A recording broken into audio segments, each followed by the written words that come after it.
Magandang araw. Ito po ang istorya na nais lamang ibahagi sa atin. Itago niyo na lang ako sa pangalang Joel. 35 ang edad. Si Mrs. naman ay tawagin na lang natin sa pangalang Diana. 32 years old. Parehas kaming nagtatrabaho sa Ortigas, ngunit magkaiba ng kumpanyang pinapasukan. Maganda si Mrs. Maputi at makinis. Sexy at talagang takaw tingin. Nahawig siya sa artistang si Bella Padilla. Medyo maliit nga lamang si Mrs. dahil nasa 5'2" lang ang height nito. Sa edad niyang 32, ay dalagang dalaga pa rin tong tingnan.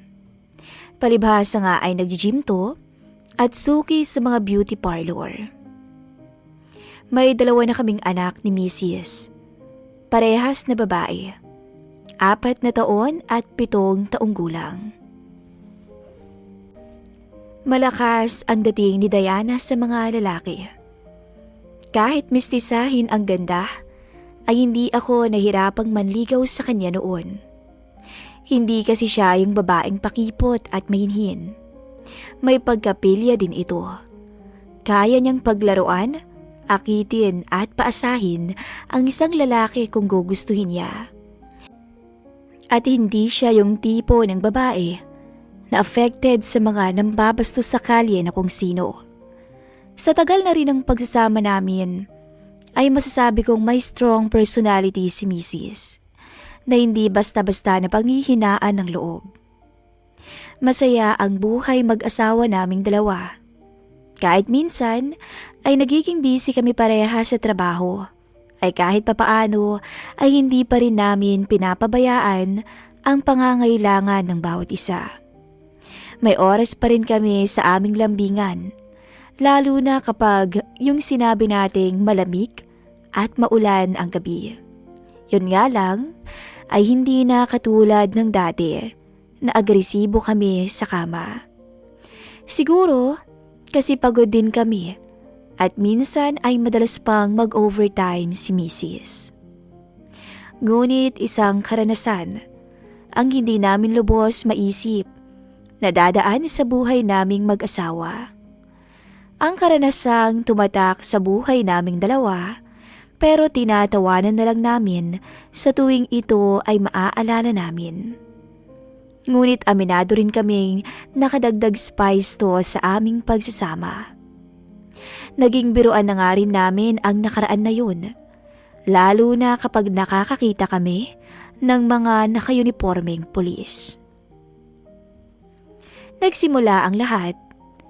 Isang gabing pauwi noon si Mrs. mula sa branch nila sa Ortigas nang maisipan niya munang dumaan sa isang mall para makapagbayad ng ilang bill sa payment center. Nagsabi siya sa akin na mauhuli siya sa dinner time namin. Ako naman ay saktong kauuwi lang ng bahay nung mag-text siya, kaya ako na lang ang nag-prepare ng hapunan namin at sinabi kong hihintayin namin siya para sabay-sabay nang kumain. Madalas na ganun naman ang senaryo namin. Mas nauuna akong makauwi sa asawa ko. Makalipas ang 1 oras, nag-ring ang phone ko. Si Mrs. tumatawag sa akin. Pag-pick up ko ng phone, dire-diretso ang salita ni Mrs. at di ko halos maintindihan ang sinasabi. Teka lang, sabi ko. Dahan-dahan lang at hindi ko maintindihan. Nagkwento si Mrs. na noong pauwi na raw siya, sakay ng kotse niya ay bigla daw siyang nabangga ng isang SUV sa tagilirang bahagi ng likod ng kotse at ito ay yuping-yupi. Mukhang tarantang-taranta si Mrs. kung ano ang kanyang gagawin. Kaya naman pinakalma ko muna siya at tinanong kung siya ba ay nasaktan. Ang sagot niya, hindi naman daw. So sabi ko sa kanya, easy lang. Pinakwento ko sa kanya ang nangyari at nagbigay ako sa kanya ng instruction na huwag gagalawin ang sasakyan at picturan ang lahat ng anggulo ng aksidente. Picturan din niya ang plaka ng nakabangga at picturan din ang lisensya ng driver. Habang patuloy akong nagbibigay ng instruction sa kanya, ay narinig kong may dumating ng pulis patrol upang mamagitan marahil sa aksidente at ayusin ang traffic na dinulot nun. Nagbilin ako kay Mrs.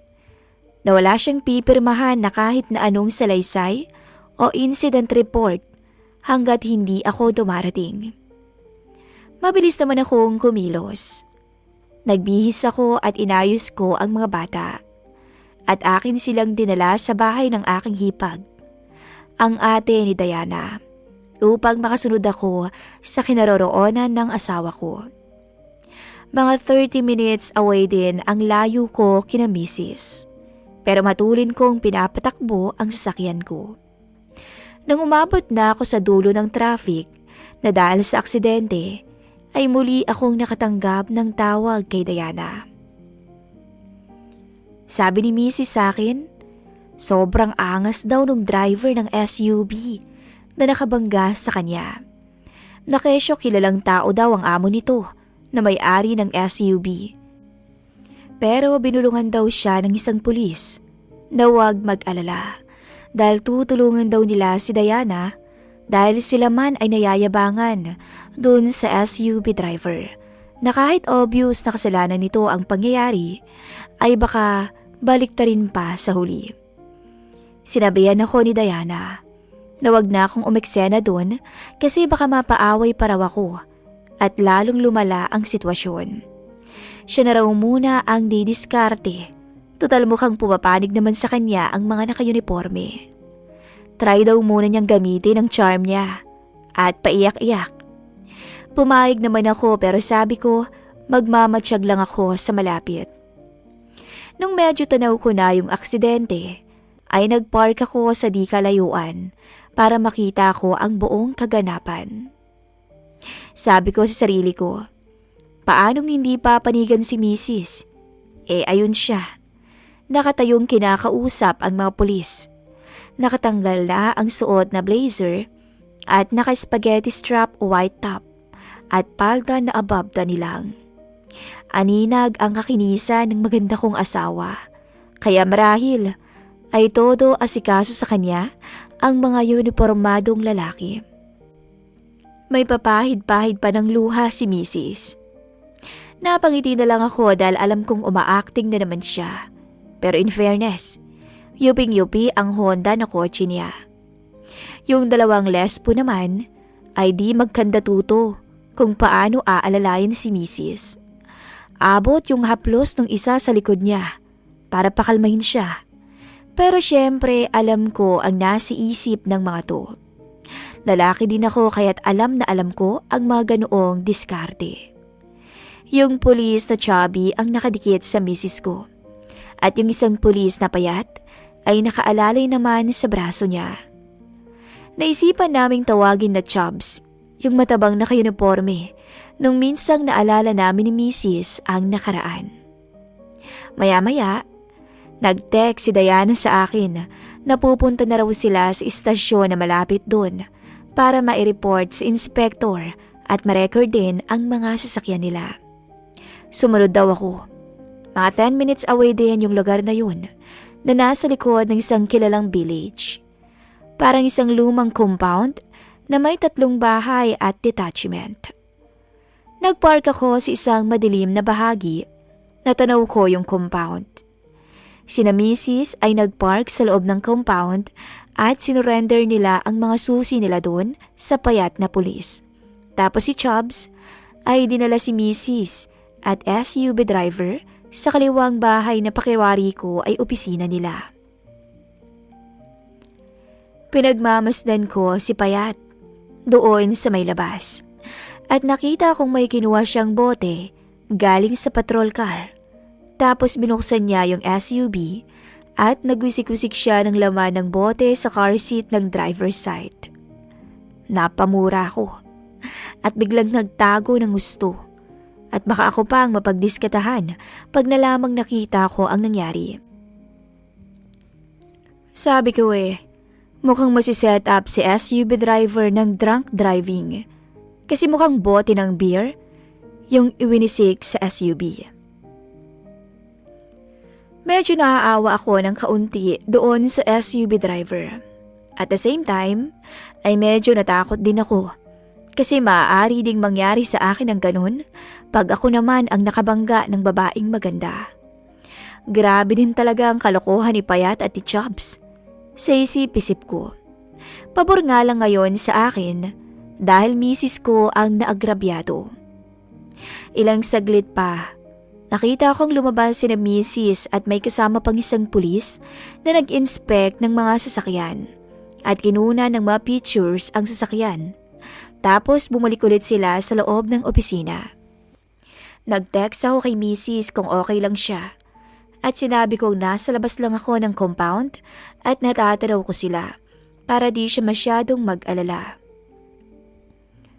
Nag-text back si misis at sinabing okay lang siya at pinagsusulat lang siya ng salaysay niya at kumuha lang ng kopya sila ng lisensya at car registration para sa report na gagawin. Medyo matagal din akong naghintay bago ako muling nakareceive ng text kay Diana. Sweetheart, don't worry, nagawan ko na ng paraan. May arrangement na kami ni Chief. Explain ko na lang later, okay? After ng text na yun, ay nakita akong lumabas si Diana at si Chubbs, kasunod din si Payat. Tapos nagtungo sila sa kanyang bahay na mukhang barracks nila. After 2 minutes, ay umalis si Payat at parang nagmamadaling pumunta sa bandang likod ng barracks. Ako naman ay naglakas loob na ring lumakad palapit dun sa perimeter ng compound papuntang likod ng barracks. Doon nakita ko si Payat na parang hirap sa pagsulyap sa isang maliit na bintana na tila may importanteng inaabangan. Matagal-tagal din sa ganoong sitwasyon. Mga 20 to 30 minutes din na nakatanaw lang to sa bintana. Nang makita kong umalis na si Mrs. doon sa barracks kasama si Chubbs na nakayakap pa sa bewang niya at sinamahan pa niya to patungo sa loob ng kotse si Mrs. Napansin ko pang bago magsarado ng pinto si Diana ay kumindat pa to at akmang bibigyan ng halik si Mrs. sa labi. Pero iniiwas si Diana ang mukha niya, kaya sa pisngi lang nakaisa si Taba. Tapos ay nag-drive na si Mrs. paalis ng compound at ako naman ay nagmamadaling sumunod din. Habang nakasunod ako sa likuran ni Mrs., ay tumawag siya at sinabing magpapark na lang daw siya sa McDo at sasakay na lang daw siya sa akin at mag-check-in daw kami saglit. Kasi medyo nagbago daw yung mood niya at hindi ko alam kung bakit ng mga oras na yon. Sabi ko hindi na kailangan kasi walang tao sa bahay dahil dinala ko ang mga bata sa ate niya. Pagdating ko ng McDo, ay agad na sumakay si Missy sa sasakyan ko at agresibo niya akong sinuyo sa labi. Nagtanong ako, may nangyari ba sa kanila nung pulis na si Chubbs? Sumagot naman si Mrs. na magkukwento na lamang daw siya habang nagdadrive ako pa uwi. Habang nagmamaneho nga ako, ay nag-start ng magkukwento si Diana. Tungkol kay Chubbs, sinabi niya na diniin daw ng driving under the influence of alcohol yung SUV driver. Kaya na-detain doon sa detachment at makakalaya lang kung magbabayad ng areglo sa danyos kay Diana. Pero ang hininging kapalit daw ng pulis ay isang pabor kay Mrs. Kahit saglit lang daw at wala naman daw makakaalam.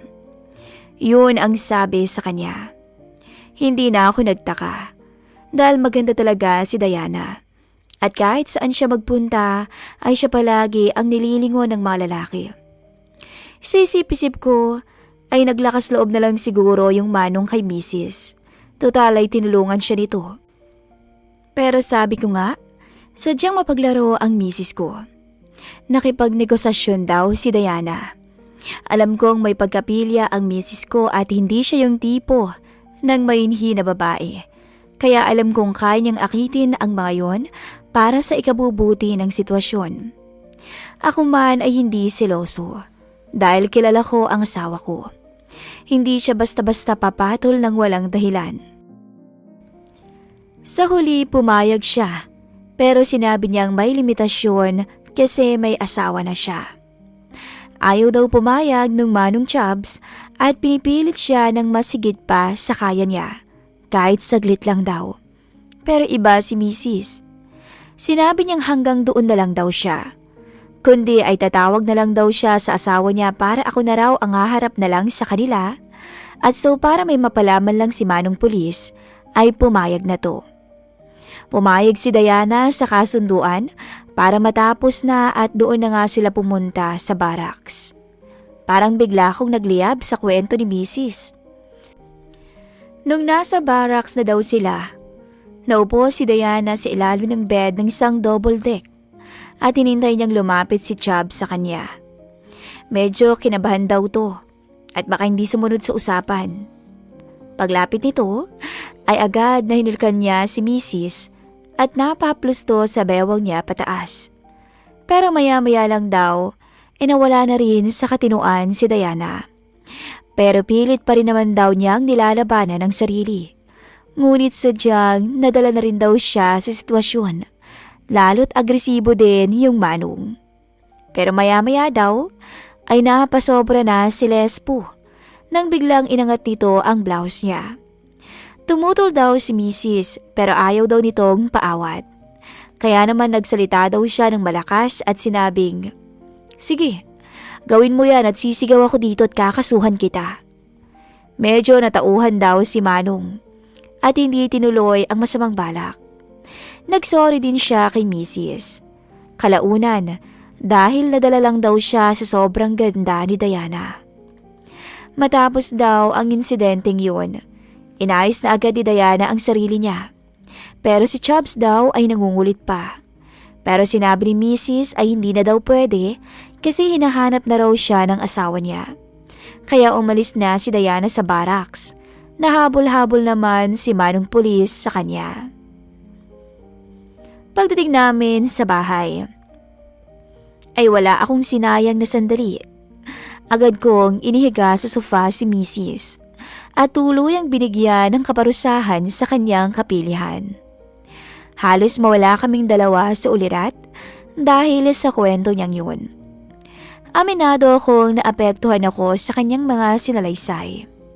May kung anong spice nang mapakinggan ko ang kwento sa akin ni Mrs. Hindi ko akalain na sa kabila ng pagmamahal ko kay Diana, ay parang naaaliw pa rin ako nang maisip na ang asawa ko ay nagpapakaaliw sa ibang lalaki. Naging intense ang gabi namin ni Mrs. Hindi ko alam kung bakit hindi ako nakaramdam ng selos, galit, nang mapakinggan ko mismo sa Mrs. ko na muntika na siyang magparaya sa ibang lalaki. Siguro dahil mataas ang tiwala ko sa asawa ko.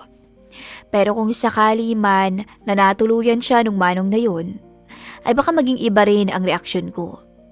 Maging si Mrs. ay naging agresibo ng gabing yun. Para kaming bagong magnobyo at magnobya, nasabik sa isa't isa. Nakalimutan na nga naming sunduin ang mga bata sa ating niya. Kaya naman tinext na lang namin ang mga to na bukas na lang namin kukunin ang mga bata. Matapos nun ay nagtawanan kaming dalawa. Nagpapasalamat naman ako na walang masamang nangyari kay Mrs. At parang nakatulong pa nga ang mga pulis na madagdagan ang init ng pagsasama naming dalawa. Tuloy ang kwentuhan namin nang ma-realize namin na di pa pala kami nakakapag-dinner na dalawa. Buti na lang ay may na-prepare na akong food kanina kaya nakakain kami. Kinaumagahan ay nag-ring ang cellphone ni Mrs. at pinapapunta siya ulit sa detachment. Pero this time ay sinamahan ko na siya at para madaanan na rin namin ang car niya na nakapark sa McDo. Habang papunta kami ay niloloko ko siya na muli niyang makikita ang boyfriend niyang si Chubbs at baka humiling pa ulit yun. Tawa lang si Diana at simpleng paasa lang. Pagdating sa detachment, marami ng ibang pulis doon at wala rin si Chubbs at payat na pulis. Siguro ibang shift na sila. Andun din yung representative ng amo ng SUV driver at isang kamag-anak niya. Nakipag-areglo la sila kay Diana at nag-abot ng 20K bilang paunang bayad at para iatras ang reklamo laban sa SUV driver. Pumayag naman kami at bahala na ang insurance sa ibang gastos. Laking pasalamat din talaga namin sa dalawang lesbo. Hindi naman namin sila pinag-isipan ng masama, lalo't sobrang yabang din ng driver ng SUV. Minura pang araw nito si Diana nung araw na yon. Yun nga lang, talagang lalaki lang din sila at naiintindihan ko naman kung natakam sila sa magandang misis ko. Kaya ganoon ang nangyari. At yun ang hindi namin malilimutang kaganapan sa buhay naming mag-asawa ni Diana. Naging adventurous din kaming dalawa. Or mas naging open sa mga bagay-bagay. Pero minsan, napapaisip din ako kung paano kaya kung totoong pumatol si Mrs. sa iba. Yun bang natipuhan niya talaga yung lalaki? Siguro iba rin ang magiging reaksyon ko. Baka sumabog din ang damdamin ko sa selos. Pero bago ko tapusin ang kwento ko, ay nais ko ring tanungin kayo kung parehas din ba ang magiging reaksyon nyo kung sakaling mangyari rin to sa inyo. Hanggang dito na lang po ang aking istorya. Salamat at paalam.